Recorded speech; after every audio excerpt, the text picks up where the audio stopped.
Hi guys. Today we'll be exploring an interesting issue, the cinema, music, and literature.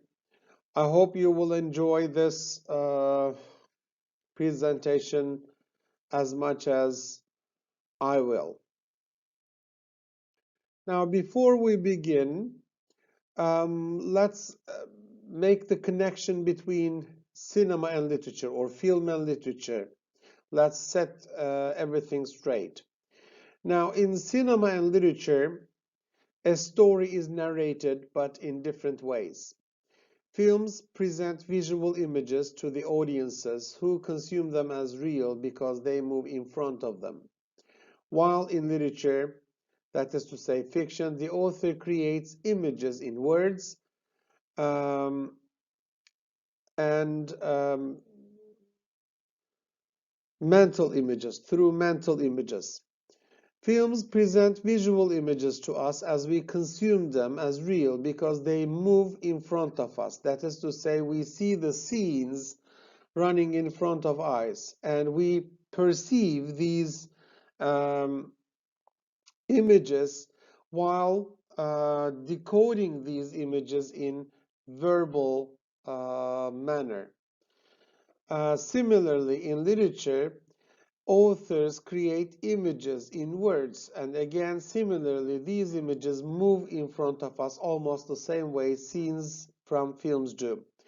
That is to say, when we watch a film, we see the image and we translate those images into words, whereas when we read literature, we read the words, we see the words, and we translate those words into images.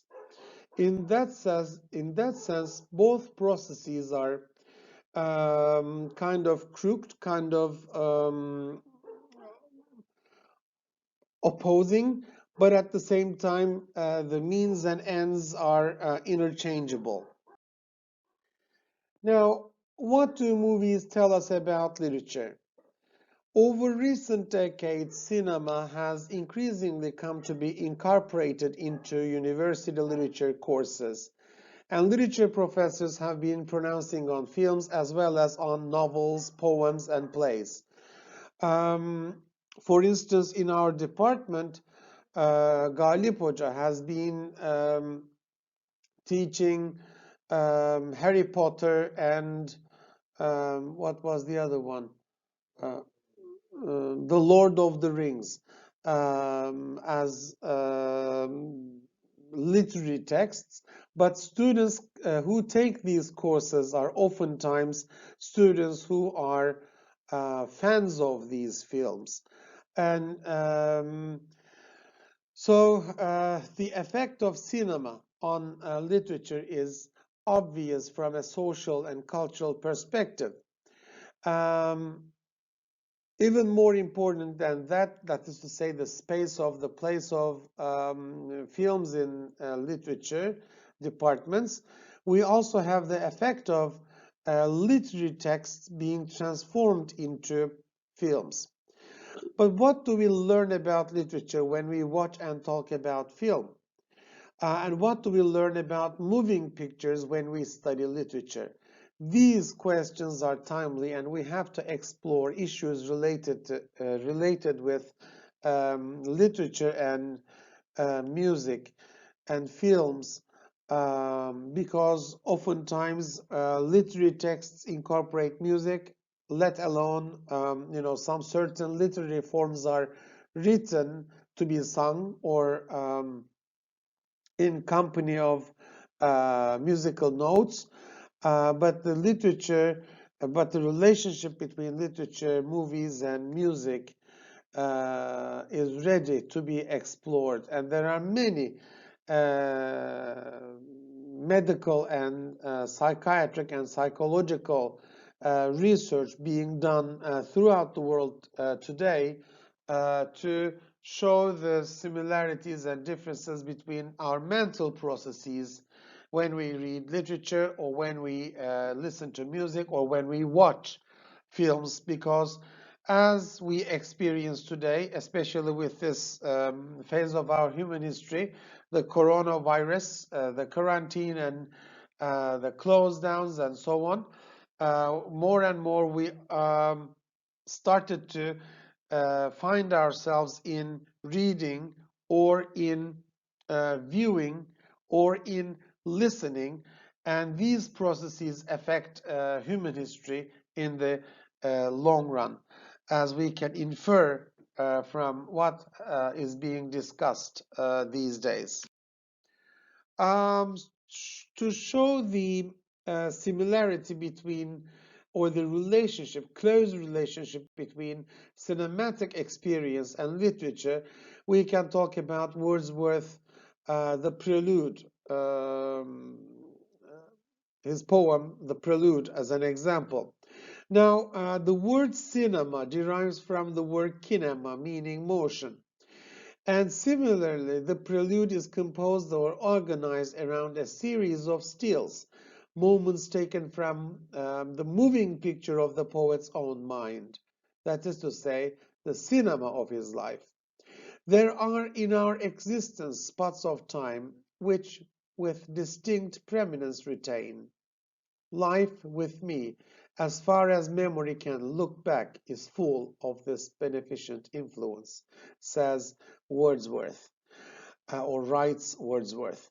Now, you see that Wordsworth takes memory as a cinematic experience, as stills, but in form of running motion series. There are certain memories, especially from early childhood, which stay with us and have a capacity to renew, to nourish, and invisibly repair our minds.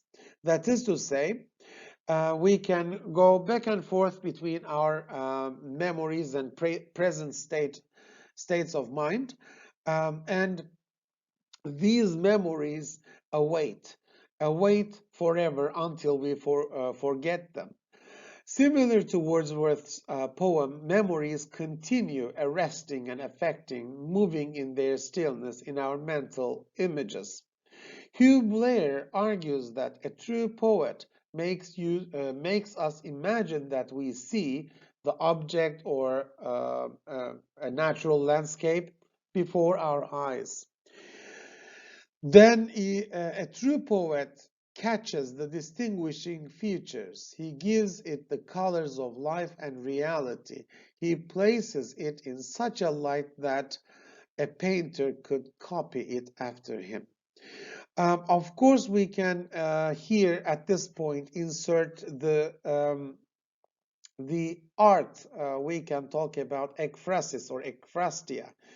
And research has been done on ekphrastia or ekphrasis, which is to explore the connection between painting or visual arts with literature.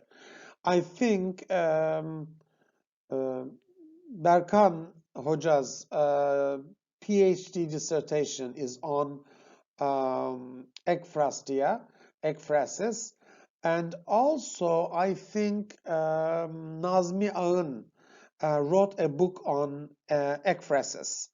So this also is a topic then that we can study and research on in the future. Now, Gilles Deleuze has a significantly important place in the study of films in relation to literature. Our attempt to explore the moving pictures of Wordsworth's Spots of Time is in part inspired by the work of the philosopher Gilles Deleuze. Deleuze has provided perhaps the most provocative account of cinema in recent decades. His books Cinema 1 and Cinema 2 are complex and challenging, in particular because he argues that cinema alters the very nature of thinking, writing, and philosophy. That is to say, of course, I'm going to exaggerate, but for Deleuze, in human history, our understanding, our thinking, both the capacity and the way we think, have been changed because of the films we watch, because of the cinema. So according to Deleuze, with cinema, we come to see seeing. It is no longer a question of point of view, of a character's or a director's point of view. The eye of the camera is not an eye, as Claire Colebrook glosses it. I quote, "What makes the machine-like movement of the cinema so important is that the camera can see or perceive without imposing concepts. The camera does not organize images from a fixed point, but itself moves across movements." Unquote. Related to this is what Deleuze calls the time image. That is to say, the way in which cinema presents us with a thinking of experience of time cut off from any question of a succession of past, present, future. So any cinematic experience is also a temporal experience, and a very complex one. Now, in a nutshell, Deleuze's work engages with new kinds of thinking, writing, and becoming. His books on cinema, along with his writings on literary texts, challenge us with the question, how should we think, read, and write about literature after cinema, or with what we have learned from cinema in mind, and indeed, what new kinds of literary writing might be envisaged.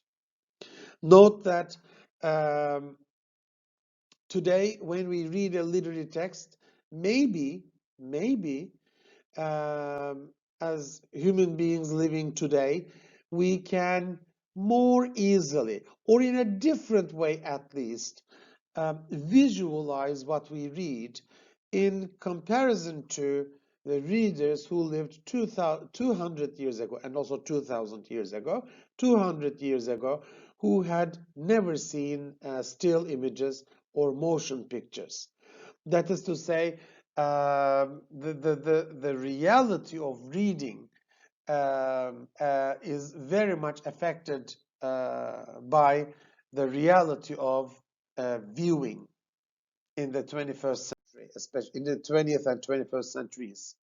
So, which brings us to the postmodern space. If it is impossible to read modernist and postmodernist literature without engaging with questions of cinema, it is also the case that we can no longer read Wordsworth or Balzac or Shakespeare without doing so through the kinds of thinking that cinema makes us as possible. At the same time, it is part of the cryptic and enduring power of Wordsworth's poetry, and of his spots of time in particular, that they can continue to give us new ways of thinking about emotions, liberating and inventing in moving pictures. Colin McCabe remarks, I quote, "It is impossible to give a serious account of any 20th century writer without reference to cinema." Unquote. This is the case not only with such cinematically self-conscious writers as John Dos Passos, Gabriel Garcia Marquez, or Salman Rushdie, but also with writers such as Virginia Woolf, James Joyce, and T.S. Eliot. I wasn't aware of this until I was preparing for this course, but Virginia Woolf thought about and experienced and wrote about cinema in relation to film. So those who are interested might maybe theorize some certain writers in the beginning of the 20th century, for instance, how important British authors theorized the relationship between cinema and literature, or maybe by reading those writers you can come up with a theory of the relationship between the cinema and cinema and literature, as though you are writing a grounded theory. to understand how these writers, authors, perceived such relationship. Now, as you know, a film is, as you know, apart from silent films or still films, um, films um, cannot go without music. Um, Music pieces almost always accompany our cinematic experience. The music of contemporary Bollywood films, for instance, supplies a potent mix of classical and folk music from the Indian subcontinent with the so-called Western rhythms and sounds of soul, jazz, rock and roll, pop, disco, 1970s blaxploitation, funk, trip hop, techno, ambient, and house music. And also we can include arabesque here, or Arabic music, or African music. It is just such a sense of eclecticism that we experience in Bollywood films that distinguishes contemporary culture. It is very similar to what Lothar envisaged. I quote, eclecticism is the degree zero of contemporary general culture. So it is the basis, it is the starting point of contemporary culture. That is eclecticism. One listens to reggae, watches a western, eats McDonald's food for lunch and local cuisine for dinner, wears Paris perfume in Tokyo and retro clothes in Hong Kong. Knowledge is a matter for TV games. So that is also symbolically important, knowledge being a matter for TV games rather than an entity, a reality on its own. But this eclectic spirit is important because for our future studies, we can um, prepare an assemblage of or assemblage of music, literature, history, culture, and films to understand this postmodern space of eclecticism. This also brings the issue of hybridization. Now, this sort of, as we saw in the example of Bollywood films and music relationship, this or such hybridization is a radical intertextuality, mixing forms, genres, conventions, media, and all of which dissolve boundaries between high and low art, between the serious and the ludic, and tragic and comic, and so on. So genre becomes explicitly unstable in today's world of literature. We can give such examples like Vladimir Nabokov's Pale Fire, which mixes up a poem with a literary critical analysis and political thriller. John Fowles' The French Lieutenant's Woman, which uses history textbooks to tell a love story. D.M. Thomas's The White Hotel, which exploits the genres of poetry and psychoanalytic case study, or David Eggers' A Heartbreaking Work of Staggering Genius, which infuriatingly resists our desire to categorize it as either autobiography or novel. Finally, Dennis Potter's The Singing Detective dissolves the borders between the detective story, Hollywood musicals, psychological dramas, and the genre we know as Bildungsroman, or growing up story. Now we can go back and forth between numerous works, literary texts. I moved back to the 19th century literature, Coleridge's Kubla Khan, to show that this relationship between or among music, film, and literature are not new. That is not new. It's not only about Hollywood. It's not about Deleuze. It's not about Virginia Woolf. But we can see the connection, even 19th century romantic poetry, such as in Coleridge's Kubla Khan. So if we read the lines, that with music loud and long, I would build that dome in air, that sunny dome, those caves of ice, writes Coleridge. So we are all perfectly aware that literary texts are not simply music or song.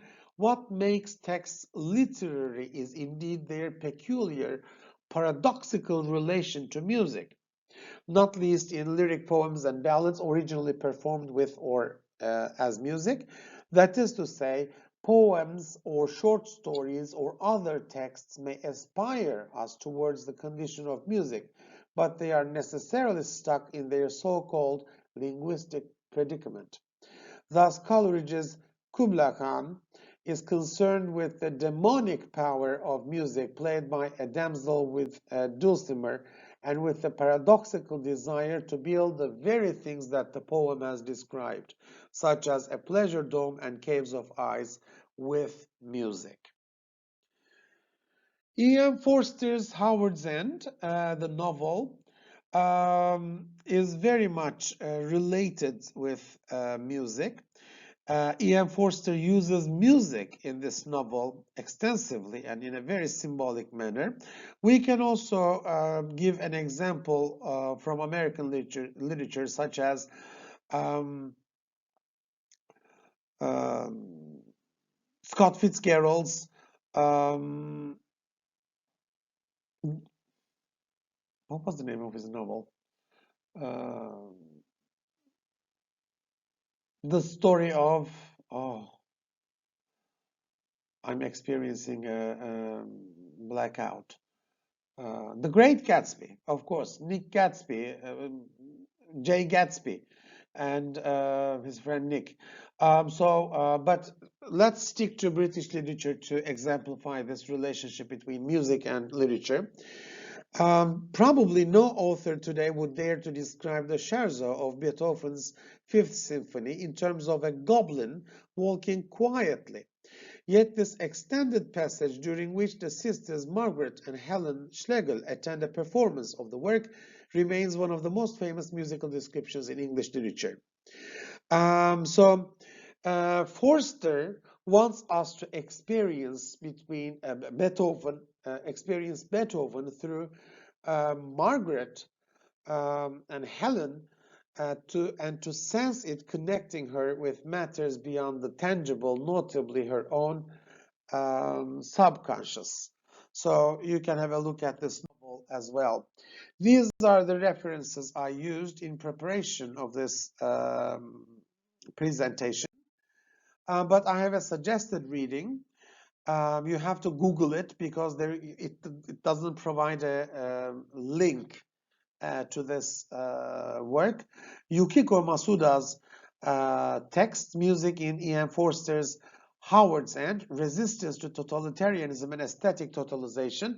I think this could be an excellent example to a wonderful MA thesis in literature in our department, employing such theoretical and methodological issues like Masuda did. So I briefly talked about some relationships between music, film, and literature in this presentation. I know you continue reading your materials and you continue theorizing um, the knowledge, theorizing out of the knowledge pieces you have been reading. Enjoy your time, remain safe, love you, try to, bye-bye.